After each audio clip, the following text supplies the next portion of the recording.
Flipping it up and out. Bogut! A recent block by Bogut. Good recovery by Andrew Bogut. Let's get rogue. Welcome to Rogue Bogues. Thanks for joining us again for another week of basketball discussion, myself and Pro. What is news over there? Bogues, what's going on, brother? I'm in Chicago doing a clinic tomorrow, so that's why we had to do asked you to do the show a day earlier. But yeah, just enjoying life, man. Just this crazy NBA. I'm glad that the Lakers really isn't something like the head news this week. Although the news this week is pretty fucking grim for some NBA people. But I'm just glad that it's not all Laker all the time because I'm getting fucking tired of fucking hearing it and talking about it. Well, guess what? They're going to be in one of my team of the weeks. You can guess which one, but we'll get to that in a second. But yeah, a lot of off-court nonsense. A lot of releases from the NBA in general, NBA and BPA stuff. There's a lot of different stuff in there this week. There's obviously your Days of Our Lives type dramas. So, without further ado, let's get into it. We're back with our our team of the weeks. For those that are new to the podcast, Pro and I will do our team of the week. So our best performing team. It doesn't necessarily mean it's always a team that's gone 5-0, 4-0 in a week, or 3-0. It can be sometimes a team that's maybe an OKC that went 3-1 that weren't expected to. And then we also do a team of the week. Week spelled WEAK, a shitty team of the week. So we do those every week, and love to hear your feedback. And I know we've got a Boston fan that was grilling us every week because they were never in the team of the week last season. So we appreciate that feedback. So feel free to give it to us online. But I'll start with my team of the week, my good team. I'm going to go with the Portland Trailblazers, Pro. Okay. They're 5-1. Mm-hmm. And credit where it's due. I thought they might let one slip last night against the Houston Rockets. Dame Lillard is out for a week or two. And, you know, when you lose that superstar that first game with losing a 30-point scorer, there's a bit of an adjustment. There's who's going to be now that number 2 guy to Simons, where Simons goes to 1. And, man, they played a hell of a game. Houston really, it wasn't a blowout, but I felt like they were never really in that game. I thought Houston would have a chance to steal it. And they're very well coached. They play hard together. They seem like they like each other, which is important in the NBA. But yeah, I think we both had Portland sneaking into a 9 or a 10. Mm-hmm. So we had them in the 10. I want to see if this continues. It is obviously the first couple of weeks of the season. So there's a lot of water to go under the bridge yet with injuries and form and all that kind of stuff. But Portland Trailblazers, I think they've started their season better than anyone would have thought, Pro. Folks, they have. I mean, Dame Lillard, but just the rest of the group that's playing so well for them. I mean, you know, they just come out and play hard. You know, Simons signs a new deal and, you know, he's coming out killing teams and, you know, they're just playing well together. They've got a roster that's sneaky good. Jeremy Grant obviously is filling in well and Nurkic is putting up double numbers. But look, they don't quit and they play hard. And, you know, I didn't think they had much of a team, to be honest with you. You and I, you know, we were basically the same. I think I had them at 10. No, I had them at 9. And I think I had Lakers at 10 or something like that. And yeah, you were close to that. But I just like the fact that they're not quitting and they're playing hard. And, you know, it goes to show you in the NBA. Now, I know it's early. It's only the first 5 or 6 games, but, you know, I like what I saw out of them. I like what I've seen out of them for sure. They just go at you. Who you got? I've got the Indiana Pacers, Bogues. They beat Indiana. They beat Washington. I didn't even know this. I was at a college game last night, Tennessee versus Gonzaga, and I bought a ticket for like $70 to go in and watch a couple of kids that I work with around each team. And a bunch of NBA scouts were around me, and we're talking about the Pacers, and they said, I guess Rick Carlisle missed the game, didn't coach the game last night against Washington, beat them. I guess he had a family engagement or whatever to go to. They ended up beating Washington, and now they're kicking the shit out of fucking Brooklyn at Brooklyn by 11 with 2:23 left. And since we're doing the show a day early, this does count for the week. So, I mean, 2 in a row, I thought they were going to be the worst team in the league because they were obviously tanking, you know, trying to tank to get the French kid. But I'll give it to the Pacers. They're going hard. They beat Washington, which I think is a much improved team. And now you come in and you beat, you know, you're going to beat Brooklyn, you know, up 10 with 2 minutes left as we're recording now. So I'll give it to the guys, man. They're playing hard, you know, and I think they, you know, the Pacers play. Everyone wants to mention like Turner and Buddy Hield, but I'll tell you what, Bogues, their rookie Mathurin, is probably he's a gun. Right now. Now I know they're a bad team, but right now I would say he's the best rookie in the league right now at 19 and 4, coming off the bench at 19 and 4. Doing that with a team with Halliburton, Hield, who are going to gun up shots and being able to do that. Yeah, pretty good. I mean, look, the guy's not Michael fucking Jordan, but I'm impressed by what he's doing. Those guys are playing hard, and everyone's thinking they're tanking, which I believe they still will by the end of the year. But yeah, I'll give the Indiana Pacers some due. They're playing well. Yeah, I wonder if we, move forward in a month's time and then realize that Brooklyn isn't the biggest scout we all think it is today. The way they're playing, man, they believe they're going to move to 1-5. Is that correct? I think it's 1-5. Yeah, or 2-5, and they are in all sorts of trouble. They can't guard anything. I mean, right now as we speak, Indiana have 122 points with a minute 38 left, so they'll probably get to 126, 127, 128 if they start fouling. That's way too many points, and they just don't guard, and they have this unit. I'll get into them with some useful, useless stats later on in the show. But man, I thought they'd put it together. I mean, they got one of the most talented rosters in the league. I mean, Ben Simmons thing's not getting any better. And he's looking like he hates basketball right now. No matter what the Brooklyn Nets say and how they support him, he just looks like he's not enjoying basketball. He looks like he doesn't want to shoot, doesn't want to get to the line. It's a bad place to be, especially when you got two superstars next to you that can carry that scoring load. They're going to need you to, I think he's got 9 or 10 assists tonight, but a lot of those assists are thrown it to Kevin Durant, and he's hitting a wide open jumper or a contested jumper, so you get an assist for that. So they need the Ben Simmons that is attacking the paint, that is relentless, and I've said this before, his game is reliant upon paint touches and rim attempts. His game, he can't now pull up for jumpers because he's scared to get to the free throw line. He doesn't have that in his game, even if he wanted to do it. If he's, I don't want to get to the line because I'm kind of, I've got the yips a little bit, let me just shoot some threes. Well, he doesn't have that. So his number one strength in his game, he's attacking an open floor, but now teams are just like, we're just gonna foul the shit out of you and put you to the line. And then we know possession 3, 4, 5, 6, you're not going to come back in the paint. And that's exactly what's happening. So you hate to see it. You hope he works it out. Look, it is early. I've seen Kyrie's comments about give Ben a chance. He hasn't played for almost 2 years and this and that, or a year or whatever it is. And I don't think it's anything to do with that. I think it's that mental, mental aspect of that mental sitting on his shoulder saying, get to the free throw line, Oh, I don't want to. And that's going to be the toughest part of it. But we'll get into them a little bit later. I'll go with my team of the week, my shitty team of the week. You can't go past the Lakers, bro. They're odds-on favourite probably to win this more than once. But we don't really need to go into depth. We know how bad they are right now. But for me, it's no excuse for a team with 2 future Hall of Famers to be this bad when you've got AD and LeBron on your roster. I don't care about the role players. I don't care about the shooting. Figure it out. You got to at least have one win on the board by now. And they're looking horrific. I mean, the question is going to pose itself eventually. They're going to end up being a tank team. I think their picks are. I think Paul Pierce, was it Paul Pierce? He put out a post saying the Lakers are in full tank mode for that pick, and someone's like, "Yeah, bro, they don't have their pick." Yeah, they don't have their pick. And he's like, oops, my bad, tweet delete, but they don't have their pick. So they're in that purgatory, pro, that we talk about between, being one of the worst teams in the league to maybe scratching a plane with no picks in the future to play for. So it's bad, but they're my team of the week, pro. Who you got? You know what, Bogues? They're such an easy target. I'm going to go away from them this week. I'm going to go with the Los Angeles Clippers. Look, I know they've got load management stuff that they're dealing with and all of that, but I mean, you can't just deny that they lost to Oklahoma City twice, and nothing against Oklahoma City. They're battling and they play hard and they got some talent, but I don't care if you have Paul George playing, Kawhi Leonard playing, neither of them playing.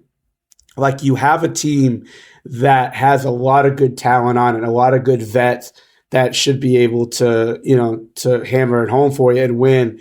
And they're not. And look, it's October, right? Like, we know that NBA teams don't go full throttle for a long time, but you got to be able to put these teams away. Like, these are easy wins. You literally lost to a tanking team twice in a row. Like, how do you do that?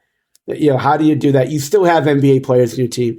You've got guys like Marcus Morris, Zubac, Reggie Jackson, Norman Powell, Batum. Like, you still got good NBA players. Paul George played, I think, in at least one of those two, if I'm not mistaken.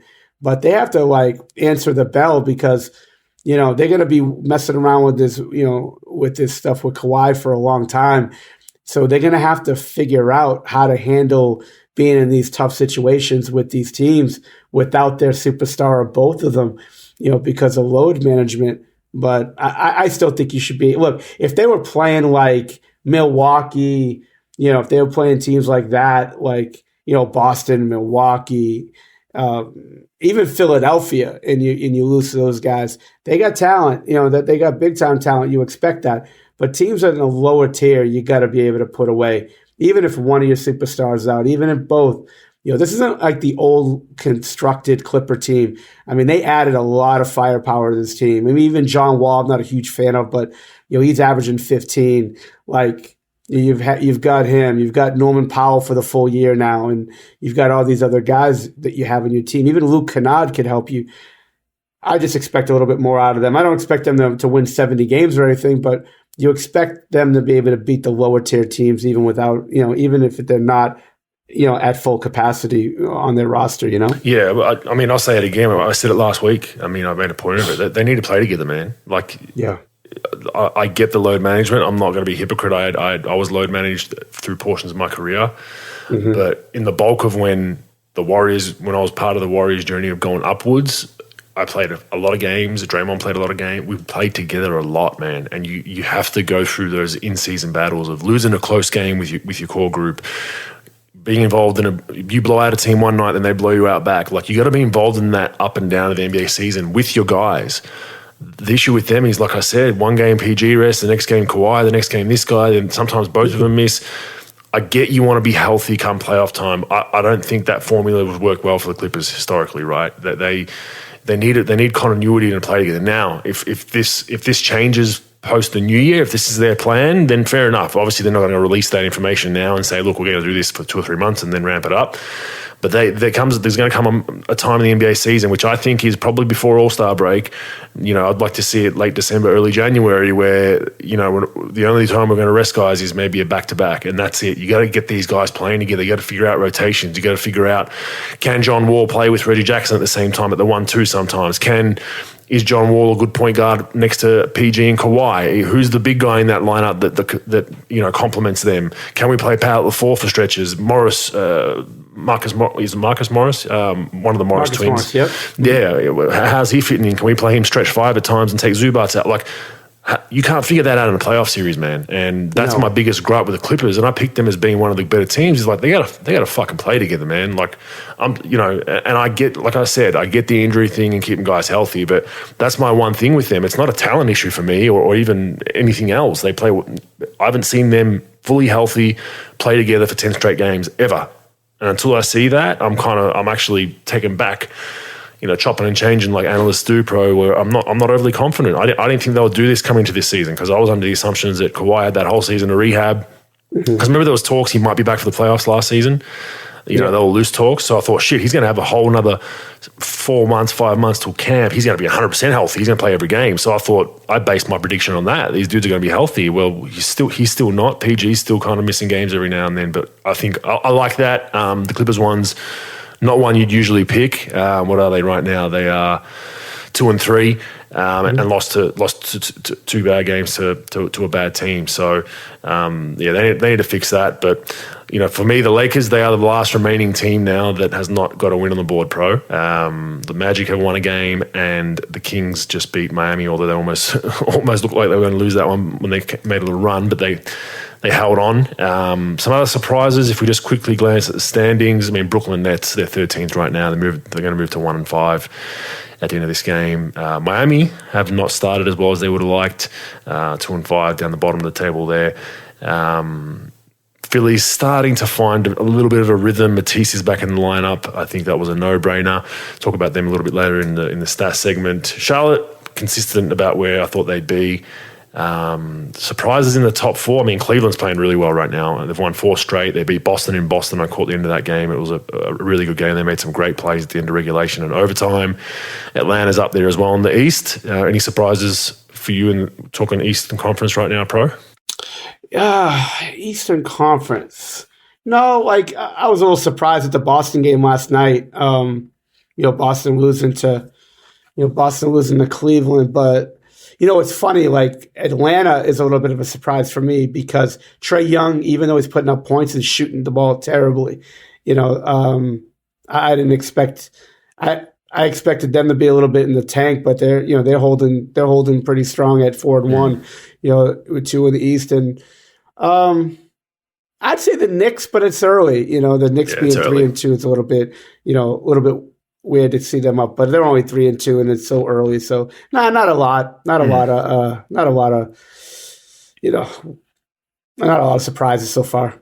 Yeah, the West is pretty close as predicted, bar the Clippers being the bottom group. But the asterisk to all this for all our listeners is it's with 5-6 games in, so not enough body of work. But look, there is probably some panic setting in. If you're the Brooklyn Nets right now, there's a bit of panic. There has to be a bit of panic because it's not just easier to go on a win streak and now get to 500. And they're in a tough conference and they've got some tough teams. And they're losing to teams that right now that they should beat. That's the problem. Indiana Pacers, those kind of games, they're ones that you just got to circle and say, that's a given. We're winning that. At home, especially, you got to win that one. So out west, Portland, we said 1. Phoenix is playing good basketball. Utah, probably a surprise. With everyone thought they were a tank team. I think they'll be slowly climbing to the bottom of that pool, I believe, as time goes on. Denver, they're kind of getting acclimatized to having all their guys back. The Spurs are in there, another tank team. So probably those 2 are the biggest surprises. The rest is about where it is. Golden State defensively have been horrific to open up the season. They got big problems defensively. I don't know what it is. They just look like they're not fully engaged. Probably the championship hangover. They can afford to buy time because they're one of those teams that I believe can go on a run, whereas Brooklyn, I think, I'm not as confident they can get that consistency to go on a 10-game streak, where I think Golden State could still pull that off in December or January when they need it. Dallas Dallas is 500, but they've lost a couple of close games. So the West is about what we thought, Pro. Yeah, no doubt about it. And like we keep saying, it's so early. And that's why even last week when we were talking about Utah winning games and San Antonio winning games, it's so early. 82 games, there's plenty of time to go on an 8-game losing streak, 6-game losing streak, and the schedule gets the best of you, and you start figuring things out. For tank teams, I think it's good to win a couple of games early, gets people a little bit excited about you, and then you could just go into normalcy as far as you're losing. But yeah, not a lot of surprise in the West. I think things will shape up, 15 games from now, once you get to about the 20-game limit, 20-25 game mark, I think things will start to take shape the way we think it is, minus like the Lakers and stuff.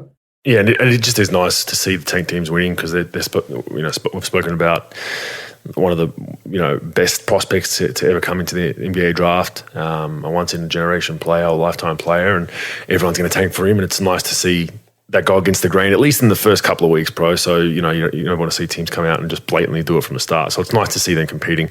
All right, the NBA, Pro, wants to have an upper salary limit for teams in the new CBA, meaning that there's a hard cap that you cannot go over under any circumstances pretty much. So I assume there'd be a soft cap, and then there'd be, theoretically, I'm making this up just on random numbers, you hit that, let's say it's 100 million is your salary cap, you hit that, you can maybe go to 150 with penalties, and then it stops. So that's kind of what they're implementing. Significant resistance from the union, of course, because that's less money in players' pockets, less money the team can spend. They want teams to go over the cap. The more they go over the cap, the more their players are compensated. The league believes the current system fails to provide a level playing field for all teams. So even though there is the basketball, the revenue sharing that goes to smaller market teams and all that kind of stuff, that the NBA believes that the system is kind of flawed. And I would probably agree to an extent. Look, if you start having teams follow the route of Golden State, so let's say the Lakers and big market teams just start doing that, even though I think the one thing with the Warriors is they're kind of hindered by their own success because they develop most of these players. I mean, Wiggins is really the only one that they brought in outside of the grain, and that was obviously in a trade. The rest of the guys, their rookie deals developed and they have to pay them. So they're a victim of their own success there. But I think it's a good thing. I think it does. I just don't want to see it going towards baseball with the Yankees, and just everyone that's playing for these smaller teams has a career year with a goal to get to the Yankees and they just buy the best players. I think, even though there is the David versus Goliath stories that they're only every so often, it just becomes a little bit boring. So I think it's good to look at. The union's not going to. They're claiming this is a non-starter and we're not even going to discuss it. So I doubt it gets through at least this CBA. Maybe in 2 or 3 CBAs it will. But what are your thoughts around it? Well, I think a hard cap would be a great idea for the league to implement. Look, there aren't going to be many teams that get to what Golden State's doing. Like you said, you can't the basketball system isn't like the baseball system. And I don't know the baseball system in and out. And I don't even know the basketball system because it changes so frequently. But like with the Lakers, okay, so they got Anthony Davis and they get LeBron, right? And they, even acquire Westbrook in a trade. So they get their 3 juggernaut, salary guys. Now everything else you could only spend is tax level, mid-level, which is like, I think $3.5 million, if I'm not mistaken. And then minimums for the most part. And then maybe another exception that's pretty small. Where Golden State, the reason why they can get that is because they get all their guys under rookie deals, and then they just keep on deciding to extend them to max contracts and big deals, and then they get Wiggins, and they, through trade, and they could do that, and so it's really hard once you get to that cap. It's hard to get to that mega spending. I think I read somewhere, Bogues, where 20 out of the 30 teams didn't get to the luxury tax. So there's plenty of places where, if I'm like playing for the Knicks and the Knicks are hard capped, and they're hard capped with the money they spend, well, yeah, you might lose the player, but the player's going to sign somewhere else and he's going to get his money. It's just not going to be in New York. It might be in San Antonio, Houston, Miami, Detroit, wherever it's going to be. He'll have to get it somewhere else. Now in football, there is a hard cap, but I think you could restructure deals if I'm not mistaken. If somebody wants to give back, yeah, good luck having an NBA guy give back money to instead of to be in a winning situation. But I really think that a hard cap is needed, but not desperately needed because, again, I don't know the numbers right now, but besides Golden State, I don't see a lot of teams even close to what they're doing. So it's not going to be like LA, New York, all the big market teams just getting to this big threshold and no one else could get there. And plus, look, you've got a bunch of these small market teams. And if they're upset about, look, you can't level every playing field for sure, but they're paying franchise fees and they get into the league. You expect, those guys to at least keep them happy a little bit because they are part of your league and part of your organization. But, yeah, I'm good with the hard cap. I think, look, I think other teams should have a chance if you can't have everybody just going to a big market and good teams but I don't think it's going to be a big deal. Like I said, there's only a couple of teams that even get to that point. Yeah, I think we're a ways away from that. I think the union will allow this for at least another few CBA complete negotiations. So I don't think it's going to happen anytime soon, but obviously it's been given to the media, so that they want a conversation starting around it. I think it does need to happen eventually because you can't run the course that is as of current like a Golden State. Even though, like I said, I think they're a victim of their own success, and we'll get into their numbers a little bit more later in this segment. Another quick one, we don't have to get into this too much, but the NBA and the NBPA have agreed to suspend random cannabis testing for the 3rd straight season, Pro. So you can smoke a doobie on the way to shoot around and be perfectly legal to play a basketball game. Well, with some of the players that I watch, I think they're doing harder drugs than weed the way they shoot the ball, but that's just me.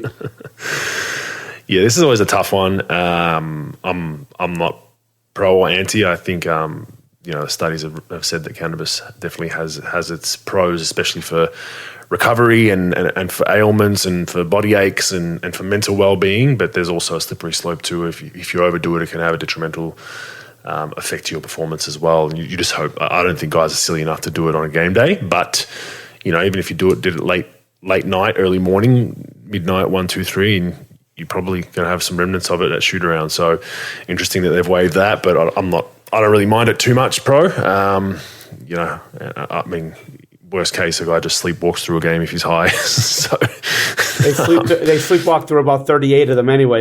So it turned into 48 then. But that's that. Okay, Josh Primo, Pro. This just hit the wire yesterday. Number 12 pick in the 2021 draft. Had a few years remaining on his rookie deal at a decent number, which is all guaranteed. The Spurs with a pretty... I wouldn't say cryptic. They didn't really give us a whole lot with their initial statement. We're waiving Josh Primo. Wish him all the best. Adios. Bye. Josh had then put out a statement saying he needs to deal with some previous trauma. He's going to take some time to focus on his mental health. Today's come out that it's come to the media that he has exposed himself to numerous women. Mm-hmm. That's what we have publicly. You and I both have heard different stories. The mail I've got is by numerous. It's numerous, and more, which is a bit of an issue. But I mean, Josh, who knows what trauma he faced growing up? I think that's two different. It's apples and oranges. I think that was a statement that his agent, PR company, whoever he's working with, will get on the front foot and put something out. So he's put out the mental health thing, and this is a really dangerous slippery slope. Once again, he could have had these traumas. He could have been sexually abused. It could have been whatever. But to release this when you well know something's coming out about you, I look at that. I look at it. I see straight through it. I think it's shallow. I think it's hollow. I think I'm not buying into your traumas because of something that you've done now. And it's a bad time to release that a day before. It's been alleged that you have exposed yourself to numerous women, and it also once again tarnishes people that have true mental health issues. To just have that come out when you're in a time that's you've done something shitty, you've made mistakes. To use that straight away, it just dampens the effect of when someone says they got some mental issues, because it's the theory of, here we go again, another guy with mental health issues, when the next one could be genuine and true. So I hate that part of it. But for the Spurs to react quickly, you commend them because that couldn't have been an easy decision, seeing that he's the number 12 pick. They still invested a lot of money into him. Whether he gets that or not, who knows how that's all going to go. I'd assume he does. I believe someone else can pick him up, but he's in some trouble from what I hear, Pro. I don't think he'll be playing again this season. It's going to take some sort of rehab and some good community type stuff. There is rumours of potential court case between the people that were involved. There's that as well. So for a young player in the NBA, number 12 pick, world at his feet, good organisation, they would have played him and developed him because they're shitty anyway. To being out of the league is pretty tough to see, but you don't excuse the behaviour, Pro. That's, it's just a despicable circumstance. And like I said, I'm really big on that mental health card, man. Like using that when you well know something bad's coming out about you tomorrow. So today you go to the media and say you've got a mental health issue. I think that's as poor as poor. Obviously not as poor as the actions that have been alleged, but it's up there with just some crazy ass gaslighting in my opinion, Pro. Well, Bogues, remember, in the last 5 years, the 4 things that can get you out of murder and anything else below that is COVID, mental health, racism, or Donald Trump. So you could use any of one of those excuses that could get you out of anything. And it's deplorable what the fuck he did from what I've heard. I've heard it from multiple sources. And, obviously I'm not going to, because of the AMB Media thing, you don't want to go on bad information, so I'm just going to let it lie. But it's pretty fucking bad, and it's despicable. The only trauma that was faced is my eyes and stomach reading it and fucking having to deal with it. Just watching what he did. Look, you hear NBA players say all the time, "It's a business. It's a business. It's a business." Why don't you start fucking acting like it's a business? I don't give a fuck what trauma you have. All right, you're taking millions of dollars. You're one of 400 plus players that are in that league and get the chance to do what you do and make millions of fucking dollars doing it. And even, in the way the league's going now, you could average 2-2 and make $100 million over the span of your fucking career. And believe me, there are plenty of people doing it. And, it's a business, it's a business, it's a business. They like tweeting that bullshit out like it's fucking nothing. And I don't give a fuck. Like, you don't do what he did. And I don't give a fuck what trauma he had. And again, with all the people that have real mental health issues, you want to throw it out like that based on what you just did, and it's going to come out even more. It sends the wrong message where you could do anything you want, right? You expect to be treated like a professional, or you call people out when you're not treated like a professional on the ownership and management side, but you want to do this and embarrass the organization, your family, your name, and the whole league in general. It's despicable. It's fucking deplorable. And, it's disgusting. And for people that have to deal with that, and people, try to help him, and he still went over the top to do what he did. It's despicable. And the San Antonio dealt with it well. They got rid of him. They wiped their hands of it. And, again, it will come out, more and more will come out. I don't want to be one of those guys that do it because I let the professionals leak it out because I want to make sure it's right. But it's pretty bad. And, again, it's a black eye for the league. And, again, when you're a young person and you're saying, well, it's a business, why don't you learn how to be a fucking professional first? Learn how to be a fucking professional instead of just tweeting out bullshit like it's a business, mental health, trauma. Those catchphrases that get you out of things. This ain't fucking Monopoly. This ain't a get out of jail free card, motherfucker. This is bad. And it's, I take this shit serious because it's a professional league and we're trying to be professional. As much as we fuck around and stuff, you doing that shit, it's just bad for business, man. It's bad for fucking business. Yeah, well, like I said, he's in some trouble. He's going to be out of the league at least this season, potentially next, and he's going to struggle to find another team once this all comes out and comes to light. It's going to be hard to come back from it, especially after what happened to Udoka.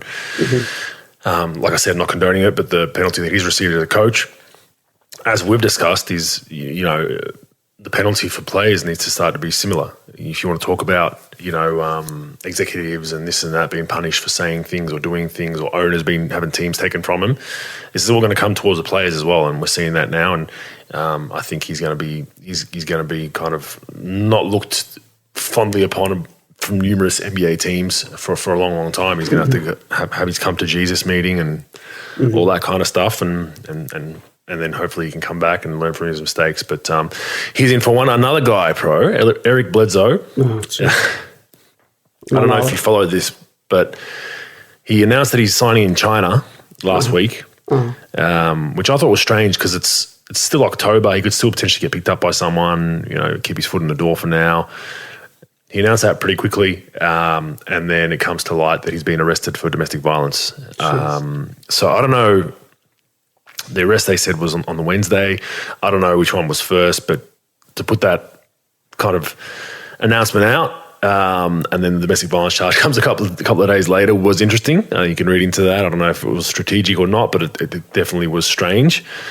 But and I'm not joking about this. The one place that probably won't care is China. So I doubt his contract will get torn up there, bro. But he's in some trouble as well. He's and promising young player when he first came in the league. He just hasn't stuck anywhere, hasn't figured it out, and now the off-court issues. But do you think the Chinese team's cutting in pro over this? Nah, I don't see it. I don't see that unless it was like a felony. I don't see them. Well, felony where he can't leave the country, but if I don't think they'd care whatever he did. No, exactly, yeah. On the plane getting them buckets, they couldn't give two shits. No, I mean they've signed some Legion of Doom motherfuckers over there, and I don't think this is probably like the guys that are over there playing. He's probably like the 9,321st worst guy out there as far as his record's concerned. So I don't think they give a fuck really. So I think they'll be fine. I think he'll be good. Yeah. Well, anyway, good luck to him over there. You know a little bit more about this part of. So apparently Kyrie shared a link of a book that is deemed anti-Semitic or some verses from it or whatever it was.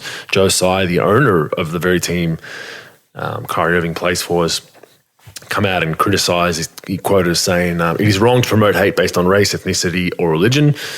And most would agree with that. I mean, most people should agree with that, of course. I haven't followed it too much, but what have you read into this?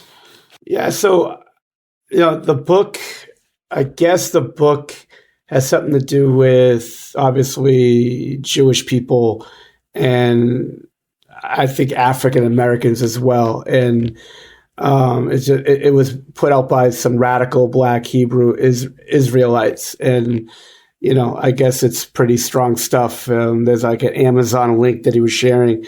And then it's basically brought people, obviously got people uncomfortable with it. And because it's anti-Semitic and everything that's going on with Kanye West and stuff, it's just sort of a perfect storm. And so he's getting a lot of pushback from it. And so it's just interesting that, the owner comes out and says, he wants to sit down and talk to him about it.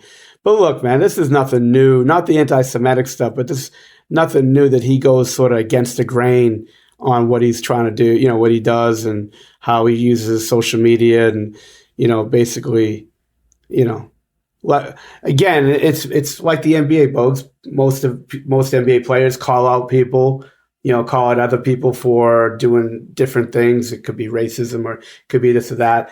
And then they could just basically do what they want. And then when people call them out, they say, well, I'm misunderstood. It's not this, it's not that. So it's a little bit of a hypocrite, it's a hypocrite way to deal with it. But I don't really know much about the movie or anything like that. But I got the name. It's where is it here? The movie 2018 film Hebrews to Negroes, Wake Up Black America, on social media. He posted that on social media with a link to its Amazon page, and the book has been labeled as containing anti-Semitic disinformation by many, including Rolling Stone. So that's what he posted. That's what he's getting backlash for. Look, I think roughly so. I don't know. I've never seen the movie, never even heard of it. So I can't comment too much on the context of it or the contents of the movie. But if it has some things that are deemed to be racist or sexist or whatnot, I'd have to see for myself. But you obviously condemn that if it is promoting, division or any of that kind of stuff based on religious reasons, race, creed, whatever, right? But I will say this. This is the same. This is what's interesting about this. This is the same Joe Tsai that undersized leadership with Alibaba Pro funded companies that help China build an intrusive, omnipresent surveillance state that uses emerging technologies to track individuals with greater efficiency. This is according to a 2020 congressional report. Now, you might see that and say, okay, it's just a new tech that we know China uses a social credit system and all that kind of stuff. For those that don't know, you can look it up yourself, but you're rewarded with good social traits and penalized for not, and that could be allowing you to do different things amongst the community and whatever. These technologies have been widely used in the western region of Xinjiang, where the government has forced more than 1 million Uyghur Muslims and other ethnic minorities into barbed wire, re-education camps, policies that have been described as cultural genocide by the United States, several other countries, and human rights organizations, bro. So Joe Tsai might have a point about, let's say he does have a point. You shouldn't, if Kyrie's putting out tweets and promoting books or movies that are seen as racist or discriminatory to any group of people, fair enough. But this is my problem with it all. Like, you want to come out and put that messaging out if you're Joe Tsai, but you actually lived it. You engaged in it, according to a report in 2020, a congressional report from the US. So I don't know if you knew about that, bro, but that's the owner of the Brooklyn Nets that was involved in that and was at the head of a company that was involved in some pretty questionable practices with a minority group in China. Bogues, you could track and trace back everybody into doing something fucked up. And like nobody should be, seriously, almost nobody on the planet should be like lecturing people about how to like be. Well, hold on a second though. There's everyone fucks up and makes mistakes. No doubt. Yes, everyone said something silly once upon a time. Everyone said something politically incorrect, or even as a young kid, or whatever. Right? Everyone said something that someone can find offensive. This guy was the head of a company that had people in essentially what are deemed as concentration camps, and had a technology that he implemented within his company to monitor these people's movements. That's not just a fuck up. That is absolutely horrendous, but by any means, right? And then the fact is that then maybe the point you were trying to make was if you're going to go and lecture people, you got to make sure. You got to make sure you have a clean slate. But as far as like, if he just made a simple mistake, maybe he did something similar to what Kari did back in the day, I wouldn't even be criticizing him. We all make mistakes as long as you move on from them and forgive and forget and you apologize and you move on.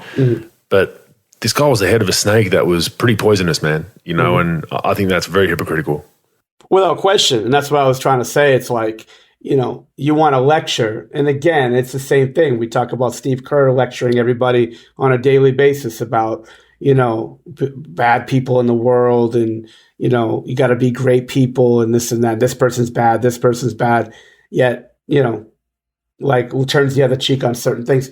This guy, again, I didn't know any of this until you read it about what he did with his company. Again, you can't be lecturing people about, hey, you're doing this evil thing when you've got this stuff going on. And again, it just goes to prove that everybody else wants to call everybody else out except for what they do.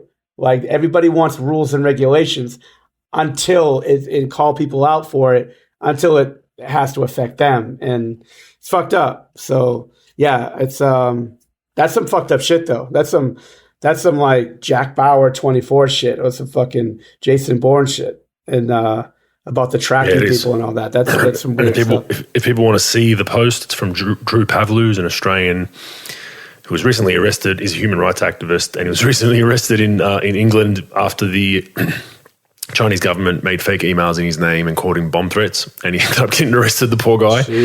He's very heavily campaigns against China and their treatment of Uyghurs, so it's a passion for him. He's posted that on his social medias if people want to reference, and it's actually an ESPN out of an ESPN excerpt of an article that they wrote back in the day, so back in 3-4 years ago. So it's all there for the reading. If people want that reference point, you can jump online.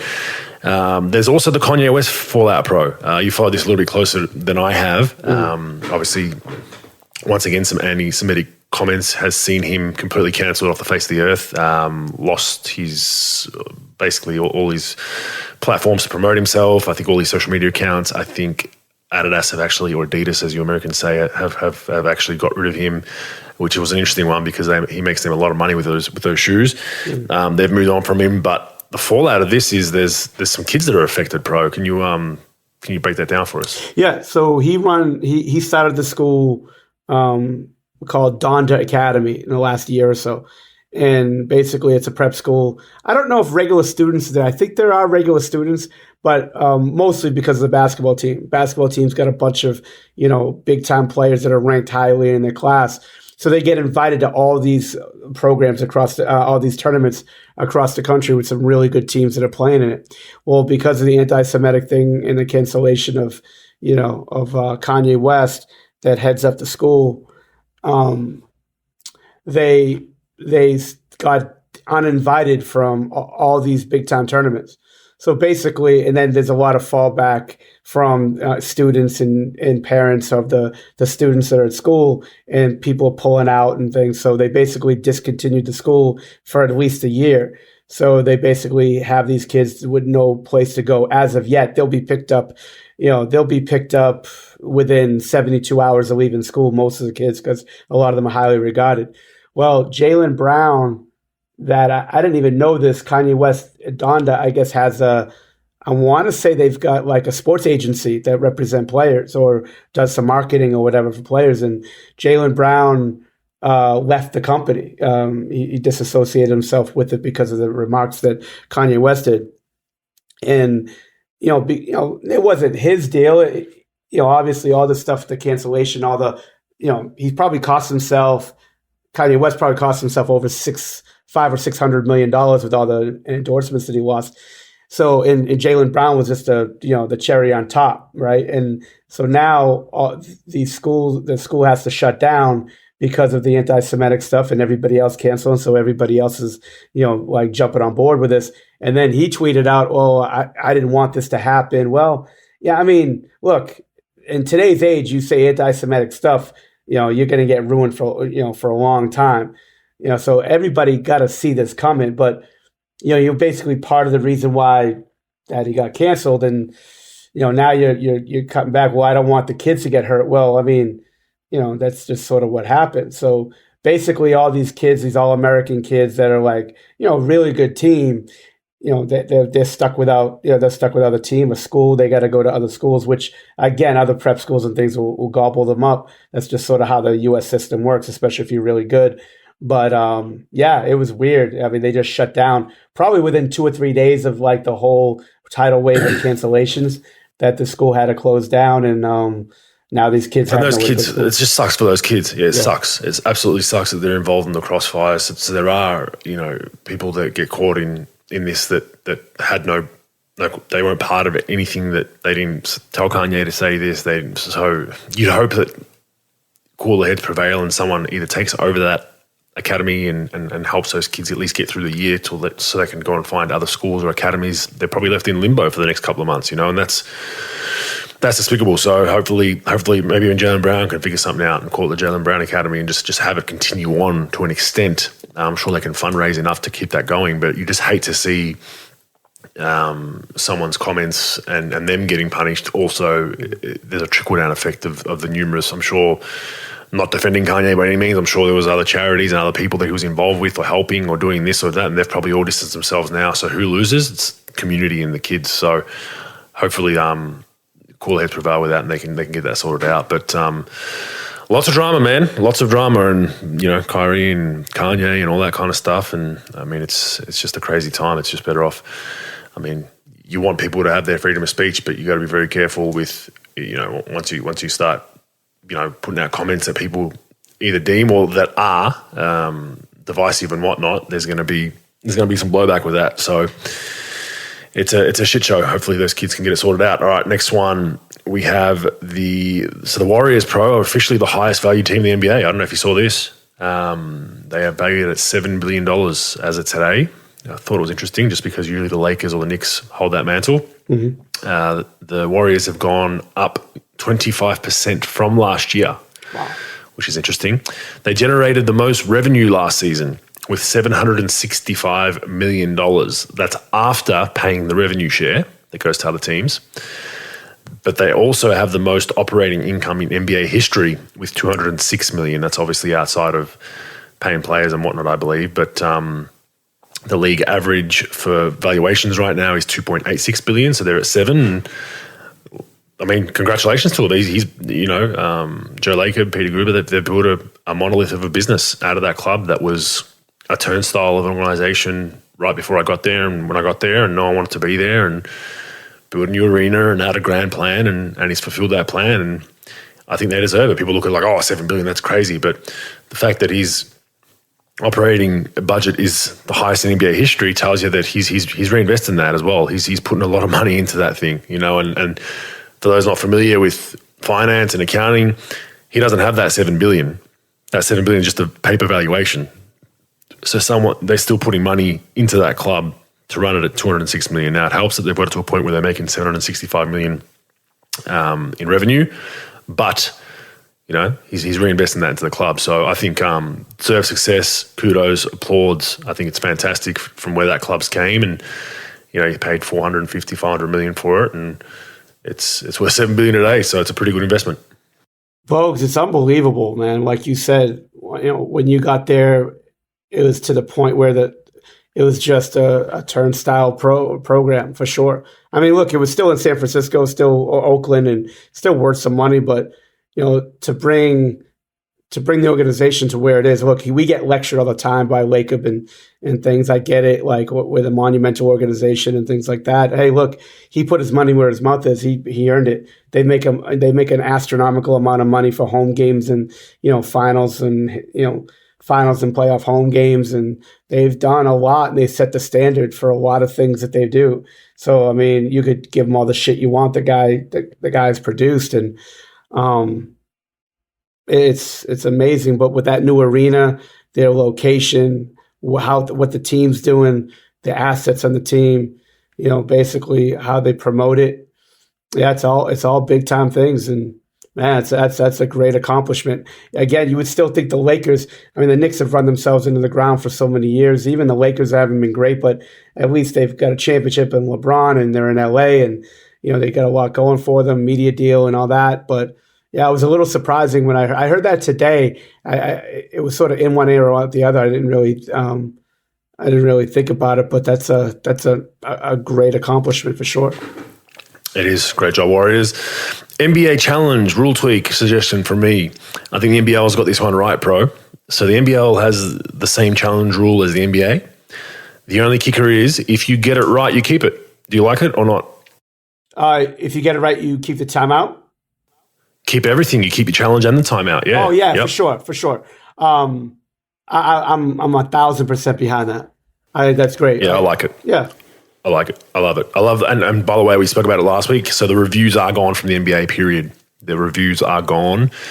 Even the last 2-minute stuff, that's all gone. It has to be reviewed. You have to have a review left to do it. So now I think teams are really strategizing, keeping that review for 6-minute under mark in the fourth quarter strategically, right? You don't want to burn that early on in the first half, regardless.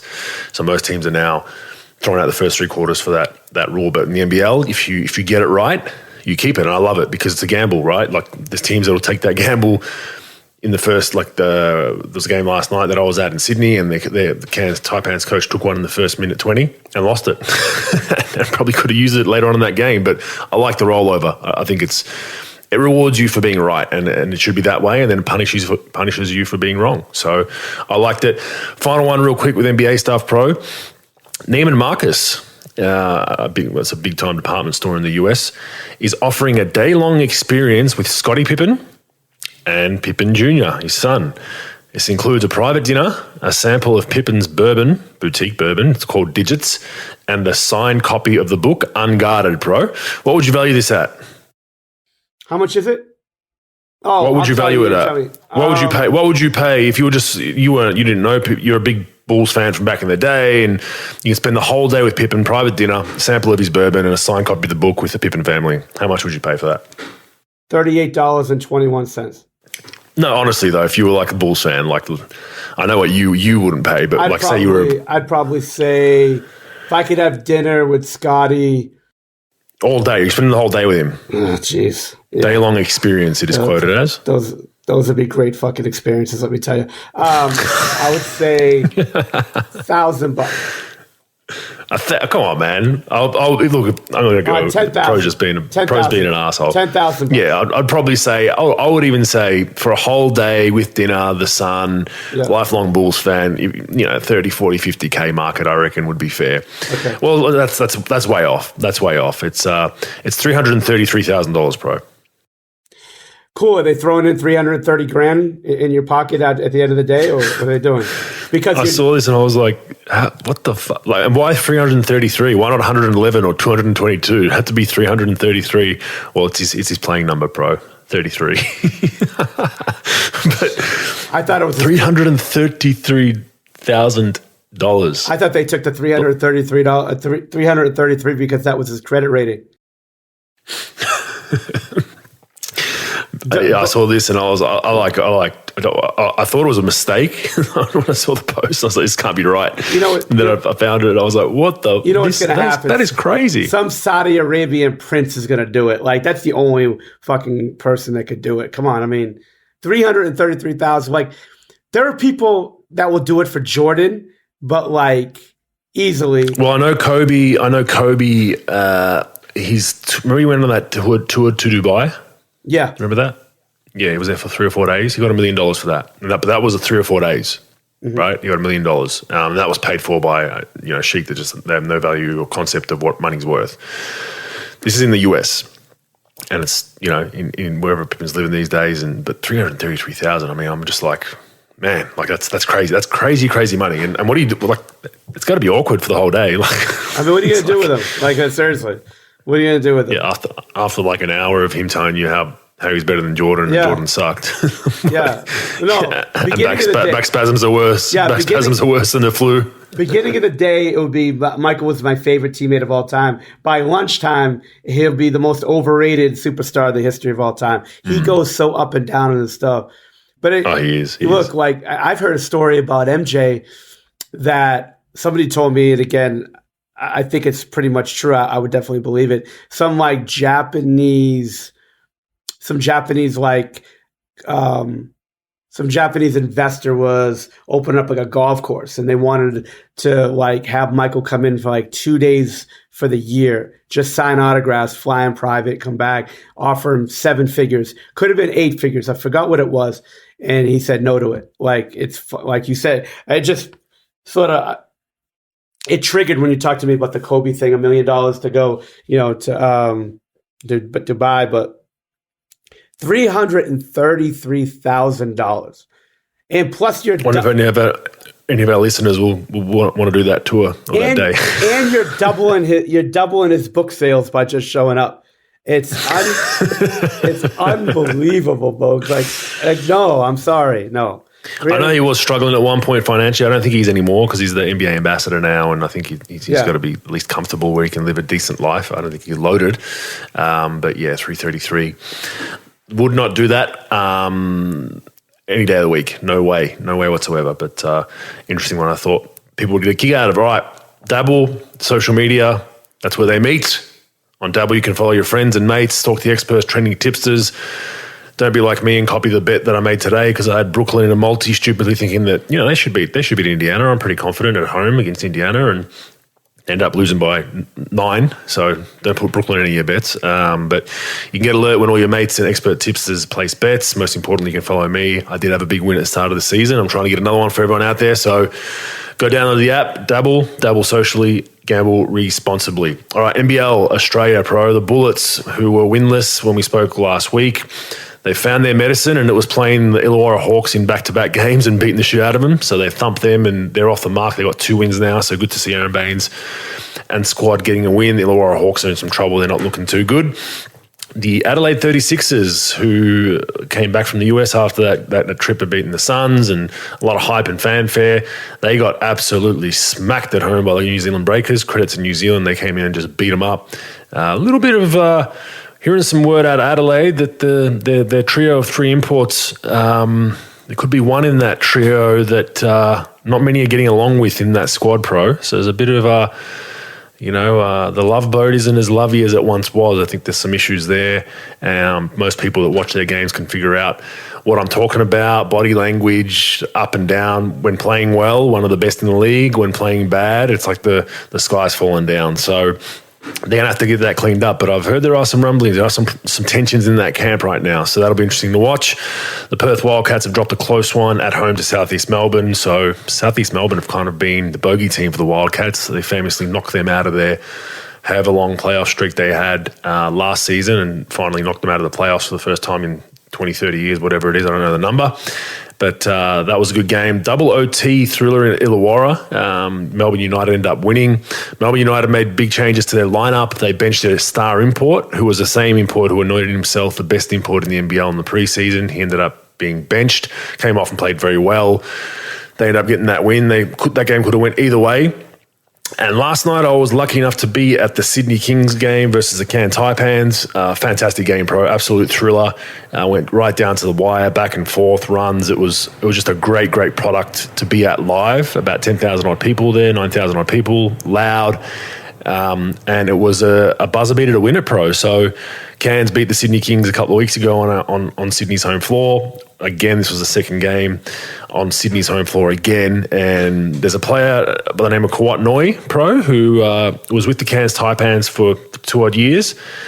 Seemed like they almost gave up on him in his second year, had some injuries, and they just kind of like, we're kind of we're done with you, move on kind of thing. We picked him up because we realised, look, this guy's a really good player, had some body issues. We think we can fix that. We back our medical team. Could not write this any better, pro. So he hits the buzzer beater. Baseline play, 0.9 seconds. His weak side corner, he flashes up to the weak side 45. His defender has his back to the ball, and the ball goes straight by his head, right into his arms for a 45-degree angle 3-point shot on the buzzer against his former team, and it was his birthday, pro. So is that a Hollywood movie or what? And just for that moment, you just got to love sport. Like, Kawhi's kind of a soft-spoken guy, really, really nice guy, but not a heavily talkative guy. And to see him do this on his birthday against his own team, like, you just got to love sport in these moments, man. It was a sensational thing to be a part of. It's pretty amazing, Bogues. Like, that's like a triple lending, perfect storm, type deal, man. That's pretty big time.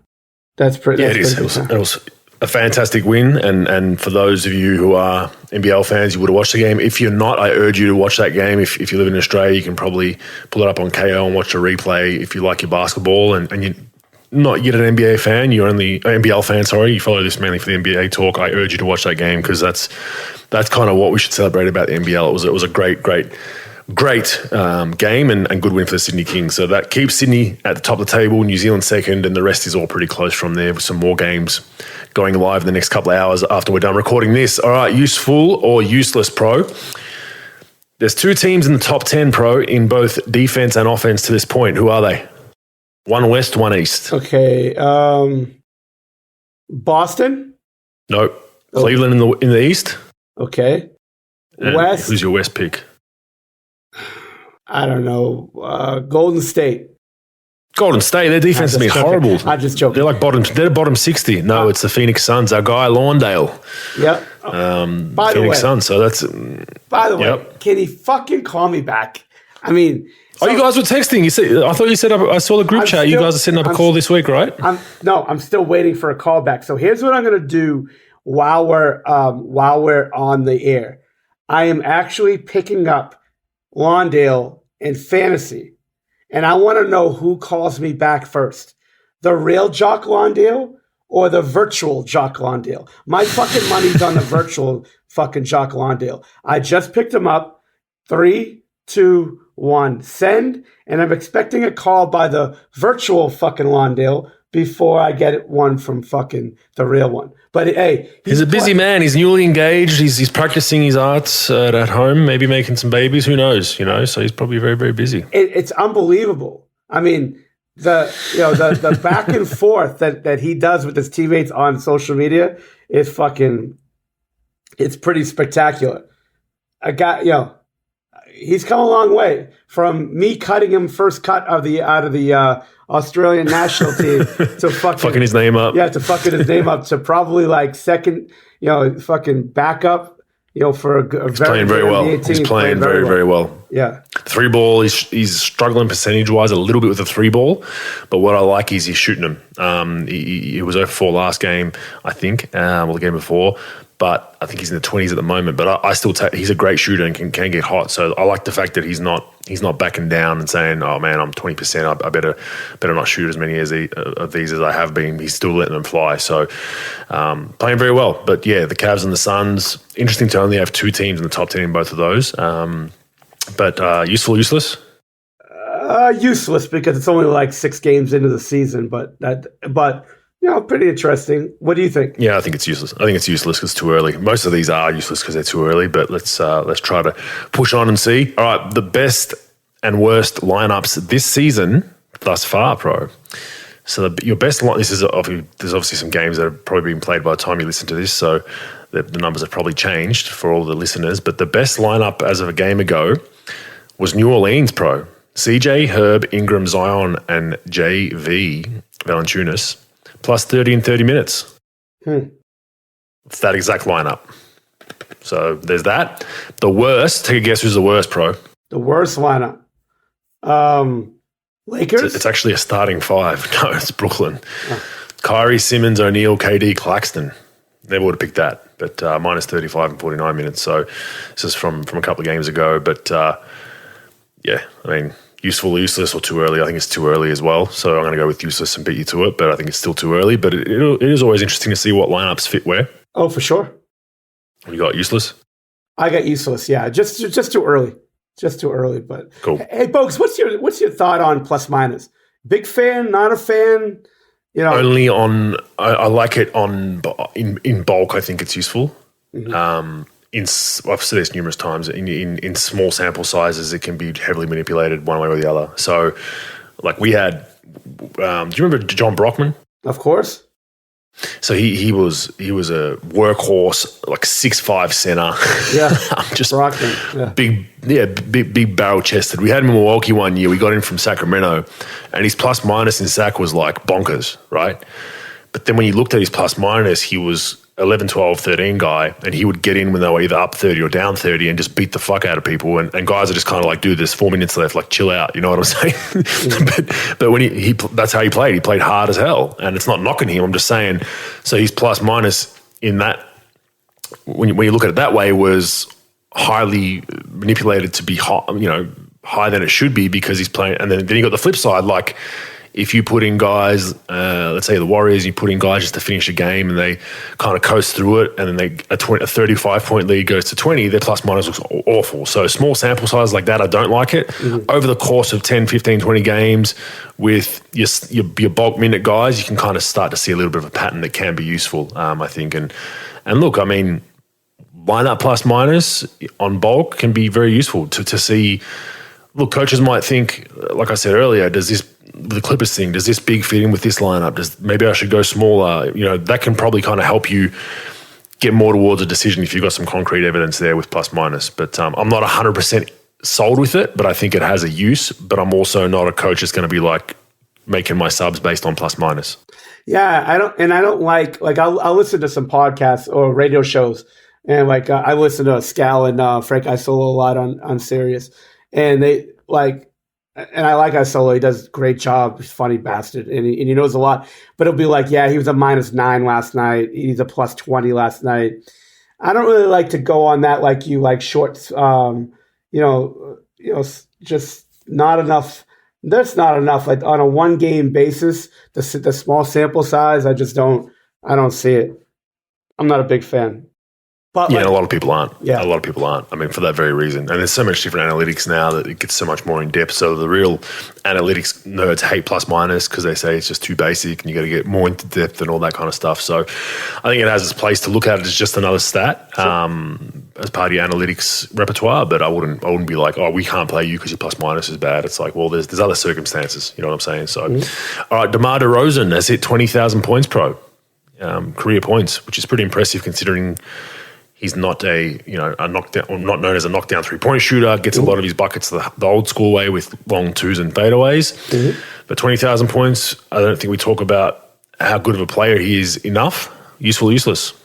Useful. I think he's a hell of a player. I think he does get sometimes he gets sort of undervalued for sure because of the fact that he plays sort of a total mid-range game. Like Kawhi and Steph, they play mid-range game, but they spend a hell of a lot of time, obviously, past the three-point line. With him, he's all mid-range. He's very little three-point shooting. And to score 20,000 points, it's literally like he played in the 40s without a three-point line or the 60s without a three-point line, and he's scoring all these points, or like Kareem or something. Yeah, I think it's useful because he's just not. I mean, he has to really earn his points, get to the line, mid-range, double-teamed, fadeaways. It might not be the best analytical way to play basketball, but he's done very well with it, and he's been a hell of a player since he's been in the league. What are your thoughts, Bogues? Yeah, useful. Like just probably underappreciated, like you said, because he's not bombing threes all the time, and he takes the shot that stat geeks say is the worst shot in basketball, but it makes it a high clip, so to get 20,000 points that way. Very useful. All right, last one. This was before today's game where Philly just won and just beat Chicago, but the Sixers are playing at the slowest pace by any team in the last 6 seasons, pro. Useful or useless? Useful. Oh, well, they play the slowest pace in how long? 5 years, did you say? out of any team in the last 6 seasons, they're playing the slowest pace. Yeah. With the sample size of the 5 games we've seen. Youthful. Well, 5 games though. Yeah, it is 5 games. I think it's useful because and don't forget, like you go 6 years back, the pace has increased year on year from 6 years back, right? So I think what's interesting about this is Daryl Morey's strategy and way and style of play is all about pace, is all about getting the D'Antoni style. So considering they're last at one of the worst teams in the last 6 seasons with that, with a GM that's heavily pro that, it's 2 steam trains colliding eventually, right? So that's why I thought it was very, very interesting. I think it's useful based on that. If they just had a regular GM that we didn't really know too much about, style of play, this, that, but Morey's on record about loving that style of play, and his team's actually playing the complete other side, opposite of that. So that's why I think it's useful. It's interesting, because James Harden made his career, trading for James Harden and then playing the style that he wants to play analytically, and almost making the finals and doing anything in his power to trade for him when he went to Philly. I'm wondering how he feels about it, like how his team's doing with the player that he wanted. Now, he didn't get him mid-season this year from trade. He got him from the beginning of the year, had an off-season with him. And now, of course, we talk all the time, 5 games, 6 games. Can't really make a judgment for a few months, but it's got to be boiling a little bit. They're putting up 108 points a game, and clearly not even close to the top of the league. And Houston, they were probably one of the better scoring teams. But you got to think, like, the ball stops a lot. James Harden, he's getting older. The way they play with him on the floor. Yeah, post-ups with Embiid. Yeah, and Doc's not a huge fan of the three-point shot anyway, going back from his days in Boston. So, it is it's just an interesting dynamic that's going on in Philly. It's not. It'll be interesting to see how they finish up. I think they're starting to find their legs a little bit. Yeah. They're finding their legs a little bit. Like, they got Matisse back in the lineup. He's starting to actually go to his bench. The first 4 games he was playing 8 deep, and you looked at even those 3 that were coming off the bench were playing 8 minutes and 7 minutes and 6 minutes. So I think he's starting to get a bit more confidence in his bench, and it's worked out. So we continue to watch them, and they should be up there in the East, but they've started off poorly. But they look like they're not Brooklyn levels of bad, but they definitely showed signs. But that pace thing was interesting for me once I saw it. But what do you have this week for us? Bogues. All right. So, again, as much as I don't like talking about them, but the Lakers, we'll talk about the Lakers and Brooklyn, actually. It's going to be a 1A, 1B type situation for the first, fact or fake news. Brooklyn Nets will finish bottom 5 in the East. Look, it's not. Who? Sorry? Brooklyn Nets will finish bottom 5 in the East. Now, look, it's early. You got a lot of tanking teams that are on the prowl right now that are winning a couple of games, like Charlotte, Indiana. They're both above them. You got the Knicks that they're hanging in there, but we don't have a lot of faith in the Knicks. But you have a couple of teams that could finish. Obviously, the Detroit and Orlando's are below them, as they should be. But they will finish bottom 5. Now they're 1-4 right now, about to be 1-5. I think they're already 1-5. They lost that game in Indiana, so they're 1-5 right now. It's only 6 games, but I'm just asking. Bottom 5 of these. Fake news. They're not. Fake news. They're not finishing bottom 5. It doesn't look great right now. I think I'm not confident they're gonna be great. You never know. I think they'll be in the mix. The Ben thing they got to figure out, because you've got KD and Kyrie. I think that, what was the number, they're averaging something like, I think KD's averaging, they're both averaging in the 30s and they're still losing games. That's a concern, man. Both your best scorers are averaging 30 plus. So you said the Clippers, all right, Paul George and Kawhi averaging 30 plus. You'd think they'd be 80% win-loss record at least. And both your best players are gunning. They're giving you 60 points a night. That guaranteed with the shooting that you have. Joe Harris, Patty Mills, Seth Curry's coming back, Royce O'Neal, and you still suck. That's a concern to me. That's a real concern. Folks, I think they'll be. What do you think it is? I don't know. The Ben Simmons thing's not great. Like he's heavily deferring. He doesn't want to shoot. That's one thing. And I'm not blaming Ben for everything on that team. He's their best defender. Their defense is horrid. Like for a team that has the length of KD, all right, Kyrie's not a great defender, but he can be okay. Mm-hmm. Royce O'Neal's supposed to be a good defender, right? By definition. KD's long enough to disrupt shit. Claxton's supposed to be a good rim protector. And Ben Simmons, how is your defense that fucking bad? You got those 4 guys in the lineup. Like, I don't understand. Like, I'm watching them. That comes down to a bit of coaching. Like, they love to switch 1 through 5 and do the lazy thing, and they do what the rest of the league's doing. They don't look engaged a lot of the times. You look at, I was watching a bit of the game today against Indiana before we jumped on, and Richard Jefferson even mentioned they were helping from strong side corner. Wow. Like, that's grade school shit. So what I mean by that, for the listeners that aren't akin to basketball terminology, is like, if you drive to, let's say you're on the right-hand side of the floor and you drive down kind of the laneway to go to a layup, if there's a shooter in the corner, every NBA team is like, we don't leave strong side corner. That means the ball is on that strong side, because it's just, you help, they're just going to throw it to the corner for a 3. They're doing that still. That we're in game 8, 9, 10, and these are guys that these aren't rookies. Like, you could have the worst defensive coach in the league and the worst defense in the league. Everyone knows, don't leave strong side shooter, like, period. It's ingrained in you. Even if I get switched on a shooter by accident and he runs me into the corner, I know I'm out of this play help-wise. I can't help. Like, if it's strong side, I can't help. They're still doing that shit. So I think they got issues there, man. Nash wasn't the greatest of defenders. He wasn't on teams that had great defenses. Maybe that plays a part. What do you think it is? Folks, I don't know. Like, it's challenging to me to figure this team out because, all right, Seth Curry's not there, but Seth Curry doesn't make them a better defensive team. Like, he provides shooting. Maybe that helps Ben a little bit more. I think Ben Simmons will be better, if this thing stays together. If they don't, like, if there's not trade demands and, we don't go back to that by All-Star break and they just sort of figure it out, I think with Seth coming back, I think Joe Harris will be a little better. He's been banged up with injuries, obviously. TJ Warren, Royce O'Neal, Markieff Morris. But most of those guys that are out, most of those guys that are out, you just mentioned, are scorers or shooters. Yeah. It's not like they're lacking that right now. Yeah. But you would think with Ben and Claxton and O'Neal that there would be a better defensive team. And, I don't know, because they're scoring a hell of a lot of points. And maybe with Seth Curry coming back, they don't have to do as much, but because they could stretch the floor out, he could shoot. He's a smart player. I don't know. Like, you've got all maybe it's just doomed to fail.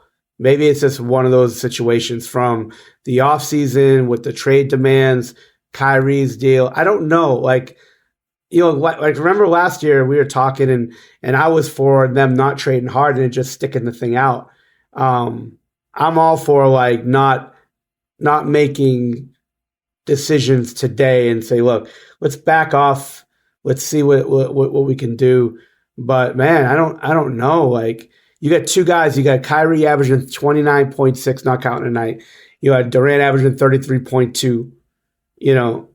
It's amazing that you have that much firepower in 2 players and you're struggling this much. And look, you can't throw everything on Ben. Look, Ben's mentally deficient as far as being a competitor like that. He just is. And I think a lot of things back that up.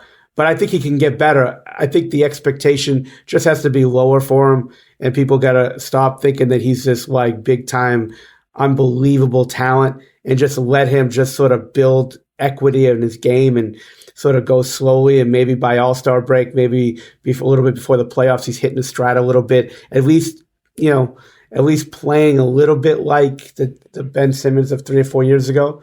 But I don't know, Bogues. Like, I thought Claxton was I thought he was going to be an upgrade from DeAndre Jordan, and he's played okay.